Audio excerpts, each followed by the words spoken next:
We recently went through a series of unfortunate events that got us extremely annoyed.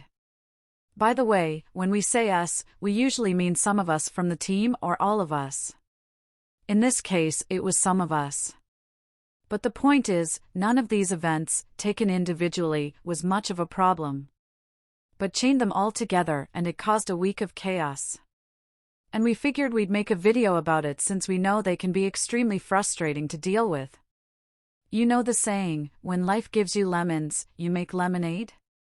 Well, if you've ever gone through a week of chaos like we just did, you know it's nonsense. In reality, you get stuck with a bunch of lemons and you don't have anywhere to put them. And this can break people. We've seen it happen when someone goes through a series of minor inconveniences that completely ruins their day and sets them back 2 weeks. So we figured you guys might find some value in how we personally deal with this kind of bullshit. So with that being said, welcome to this video. First of all, let's define what we mean by minor inconvenience. You can lose your bank card, not much of a problem. But you could also lose your card. The bank is closed. You miss a payment because of it, something gets delayed that messes up someone else's schedule and it keeps on going. Soon you have a tornado of ripple effects you can't control anymore. So what do? Well, in our opinion, the first thing you need to do is to remove yourself from the problem. Think of it like a mental shift. Instead of being out in the eye of the storm, try to position yourself somewhere inside, like you're looking through a window. This is extremely important because when you're in a shitstorm of problems, you can't think straight. You can't prioritize anything and you end up making things worse. So the first step needs to be a disconnect from the entire situation. You're not leaving anywhere. This doesn't mean closing your phone and laptop and going on a 2-week vacation. It means taking a step back, a deep breath, and looking at things from an imaginary distance. It's like this is someone else's problem, but you have to fix it. You won't be able to think straight if you're emotionally invested. This is why telling someone to calm down never works. They're in the midst of the chaos and you are not. You might see things clearly while that person is totally blinded by the storm. And this is the position you need to put yourself in relation to the problems you are going through now. Distancing yourself from the problem can be pretty hard and many people struggle with it. So we're going to give you 3 ways to do it. 1. If you're in tune with your emotions, you can visualize yourself taking a step back and looking at things from afar. This is the fastest and most reliable way to do it. But it's also one of the hardest. And the reason is because emotional intelligence is not really a strong suit for a lot of people. That's why we also talk a lot about this in the video. Now, if you are not in tune with your emotions and you're too overwhelmed to take a step back, this method probably won't work for you. So for the second one, you should try taking a physical step back. Go for a long-ass walk, take a shower, go for a run, anything like that. Make your body physically busy so your mind gets a chance to reset itself. Now, you might be thinking that going for a walk in the middle of your problems is pretty irresponsible. But here's the thing. Walking allows you to get out of your head and focus on the world around you, which can help to reduce stress and anxiety. Additionally, walking has been shown to improve mood and mental well-being, which can help to improve your ability to think clearly and make good decisions. It can also stimulate creative thinking as it allows your mind to wander and think about different possibilities. This can be beneficial when trying to solve problems or make decisions. Physical exercise also helps to release hormones that improve mood and focus, something that can help you to approach the decision-making process with a more open and calm mindset. So don't think of it like walking away from your problems. Think of it like doing a system reset. And if you're still struggling to take a step back after this, you've got a third option. Think of the entire problem like a test with low stakes. You'll eventually find yourself in a similar situation, but with a lot higher stakes. You could lose your job or your house, or your savings, you name it. That's when not figuring it out will be a critical problem. So take this series of unfortunate events like a test for the real deal. See how well you can manage your stress. Make it a challenge for you to calm down and clear your mind. This can give you just the right amount of confidence to see things through. Any of these 3 methods can work if you can do all of them even better. Alright, so we've got the first step, which is removing yourself from the problem.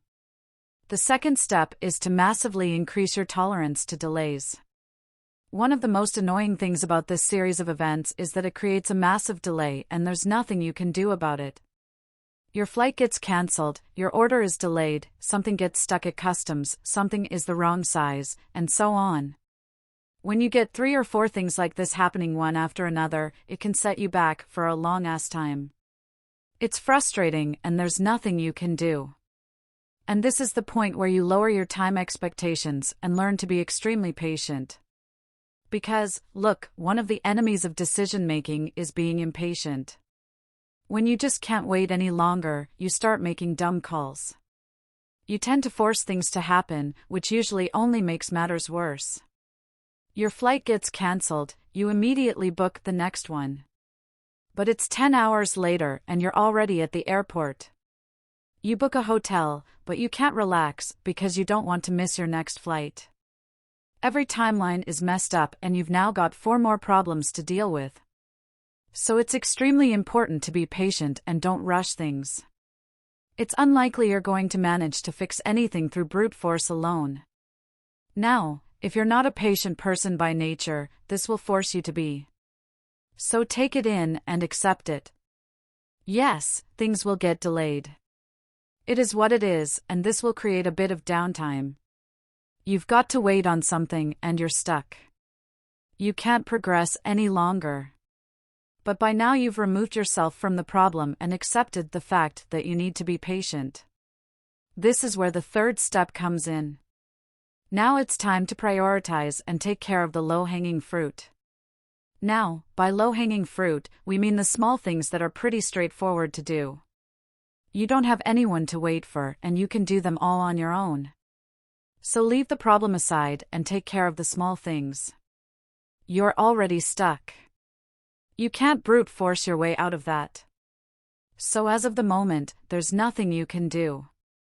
Let's say that in your series of unfortunate events, you're now stuck for 10 hours at the airport and there's nothing you can do about it. Well, since you're already stuck, make use of it. Maybe there are emails you need to send which are not urgent, but there isn't anything else to do, so you might as well do them. Or some product descriptions you need to write for your website, or conversations you need to have to give someone an action plan or helping someone with their problem. The point is, when there's nothing you can do in your series of events, try to do lateral problem solving. Solving other things will give you a sense of progress, even though you're stuck with your problems. And a sense of progress is exactly what you need to keep you going. And finally, for the last step, we'll share one of our problems, which turned into a life lesson. So in our series of unfortunate events, a table got stuck between 2 walls. Yes, we know nothing world-threatening or anything, but this was like the 14th problem in a series of never-ending bullshit. The point is, the table got stuck halfway in. So we were left with 2 options. Either pull the table out and scratch the wall, or push the table into its place and scratch the wall. And since the wall was getting scratched either way, we might as well push the table into its place, which is what we did. Now, this might sound like an unrelated story, but when you extrapolate it to the bigger picture, it relates to something that Winston Churchill once said: when you're going through hell, keep going. When you're deep into a problem, you might as well see it through, especially since you're halfway in it anyway, regardless of if it's a small inconvenience or a world-threatening event. On top of this, there is another life lesson to learn. When all of your choices have some sort of inevitable negative impact, go with the choice that's best for you, and you can replace you with your family or your business or whatever. And this is how you deal with a series of unfortunate events, or at least how we deal with them. You take a step back, increase your delay tolerance, prioritize, and keep going until it's done. It's a tedious and annoying process, but it builds up your level of stress management so that when you have to deal with truly critical problems, you at least have some experience. We hope you found this video valuable, and please let us know in the comments how you personally deal with these kinds of experiences. We're so curious to know. Thanks for watching, and we'll see you back here again tomorrow.